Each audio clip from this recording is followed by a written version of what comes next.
Hello साथीहरु, नमस्ते। स्वागत छ तपाईहरुलाई मेरो च्यानलमा। र आजको यस भिडियोमा चाहिँ खास गरी नयाँ युट्युबरहरूले गर्ने गल्ती के हो र त्यसलाई कसरी चाहिँ हामीले समाधान गर्ने र त्यस्तो गल्तीले चाहिँ हाम्रो च्यानलमा कस्तो प्रभाव पार्छ भन्ने खालको कुराहरू केही शेयर गर्न गइरहेको छु हैन। मलाई लाग्छ तपाईहरुलाई यो भिडियोले चाहिँ केही हेल्प गर्नेछ तपाईहरुको च्यानल ग्रो गर्नको लागि।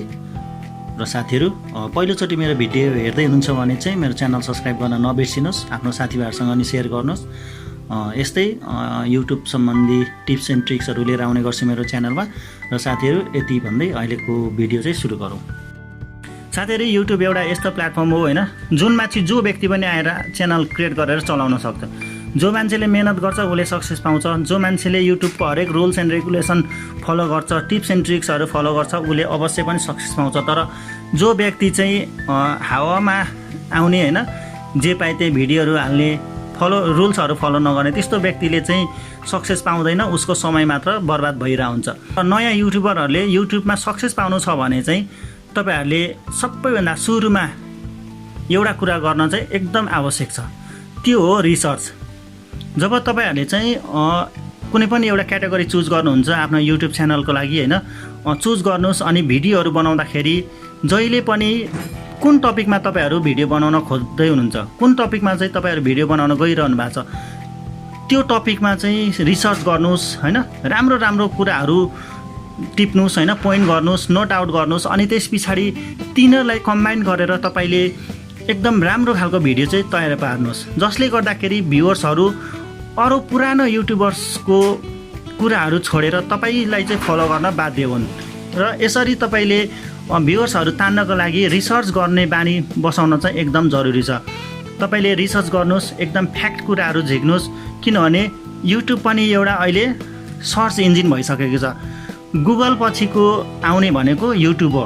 र मान्छेहरुले वर्ड्समा मात्र नभएर विथ भिजुअल सर्च गर्नको लागि चाहिँ मान्छेहरु युट्युबमा आउँछन्। त्यसैले तपाईले पनि कुनै पनि कुरामा तपाईले भिडियो बनाउँदै हुनुहुन्छ, कुनै पनि टपिकमा तपाई केही कन्टेन्ट क्रिएट गर्दै हुनुहुन्छ भने आफूभन्दा ठुलो युट्युबर्सहरुको भिडियो हेर्नुस् हैन, त्योबाट पोइन्टहरु झिक्नुस्।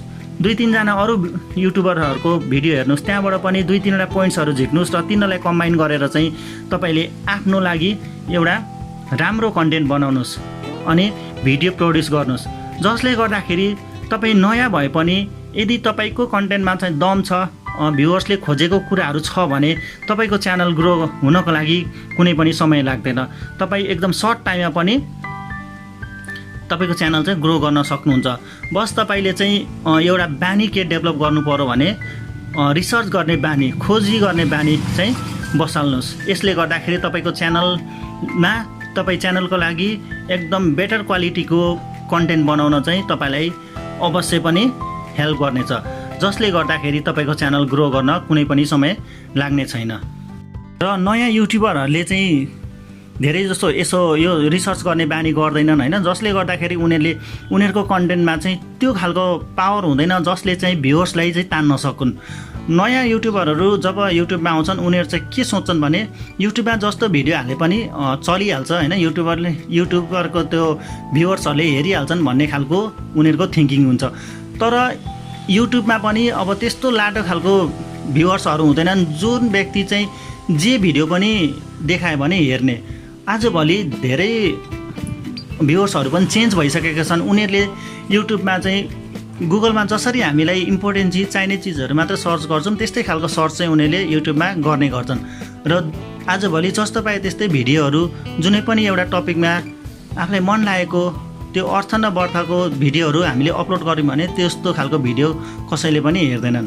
र मान्छेहरूले त्यो भिडियोहरू मात्रै पुरा हेर्छन् जुन भिडियोबाट चाहिँ उनीहरुलाई फाइदा हुन्छ र त्यहाँबाट चाहिँ उनीहरुले खोजेको कुराहरू भेट्छन्। र त्यस्तो खालको च्यानलहरू मात्र छिटो डेभलप हुन्छ र लामो समयसम्म त्यो चाहिँ चलिरहेको छ। त्यसैले साथीहरु, तपाईहरुले जब च्यानल क्रिएट गर्नुहुन्छ हैन अनि कन्टेन्टहरू हाल्न थाल्नुहुन्छ, तपाईले कन्टेन्ट हाल्नु भन्दा अगाडि चाहिँ कुन टपिकमा के भिडियो बनाउन खोजिरहनु भएको छ त्यही टपिकसँग रिलेटेड अरुको भिडियोहरू हेर्नुस् हैन, आइडियाहरू ग्यादर गर्नुस्, सर्च गर्नुस्, रिसर्च गर्ने बानी बनाउनुस्, जसले गर्दा चाहिँ तपाईको भिडियो चाहिँ अरूको भन्दा पनि बेस्ट बन्ने अरूको भन्दा पनि तपाईँको भिडियो चाहिँ बेस्ट बन्नेछ र त्यो भिडियोले चाहिँ तपाईँको च्यानलको लागि भ्युवर्स र सब्सक्राइबर्स धेरैभन्दा धेरै तान्न धेरै ठुलो मद्दत गर्नेछ। साथीहरू आइडिया मैले सेयर गरि नै हालेँ। आइडिया भनेको यही हो, रिसर्च गर्ने बानी बसालौँ। भिडियो बनाउने भन्ने बित्तिकै जे पाए त्यहीमा भिडियो बनाउनु हुँदैन, जसले गर्दाखेरि हाम्रो च्यानल चाहिँ ग्रो हुँदैन। हामीले भिडियो बनाउँदाखेरि रिसर्च गर्ने बानी बसालौँ, आफूभन्दा सिनियर युट्युबर्सहरूको भिडियोहरू हेऱ्यौँ, त्यहाँबाट आइडिया लियौँ र आफ्नो भिडियो चाहिँ उनीहरूको भन्दा बेस्ट बनाऊँ, धेरैभन्दा धेरै इन्फर्मेटिभ भिडियोहरू बनाऊँ, जसले गर्दाखेरि भ्युवर्सहरू चाहिँ सजिलै तानिन्, हाम्रो भिडियो पनि उनीहरूले पुरा हेरुन् र हाम्रो च्यानल चाहिँ सब्सक्राइब गर्न उनीहरू बाध्य हुन्। यसरी चाहिँ हामीले गऱ्यौँ भने हाम्रो च्यानल छिटोभन्दा छिटो ग्रो हुन्छ। र साथीहरू मलाई लाग्छ तपाईँहरूलाई यो भिडियोबाट केही आइडिया आयो होला। अबको दिनदेखि तपाईँहरू भिडियो बनाउनुभन्दा अगाडि केही रिसर्च गर्ने बानी बसाल्नुहोस्, तपाईँलाई पक्कै पनि यसले पोजिटिभ रिजल्ट दिनेछ। र साथीहरू यदि भिडियो मन पर्यो भने भिडियोलाई लाइक गर्नुहोस्, च्यानल सब्सक्राइब गर्नुभएको छैन भने च्यानल सब्सक्राइब गर्नुहोस् र आफ्नो साथीहरूसँग पनि सेयर गर्नुहोस्। र साथीहरू आजको लागि यति, अर्को भिडियोमा फेरि हाम्रो भेट हुने नै छ। तबसम्मको लागि राम्रोसँग बस्नुहोस्। हस्त, नमस्ते।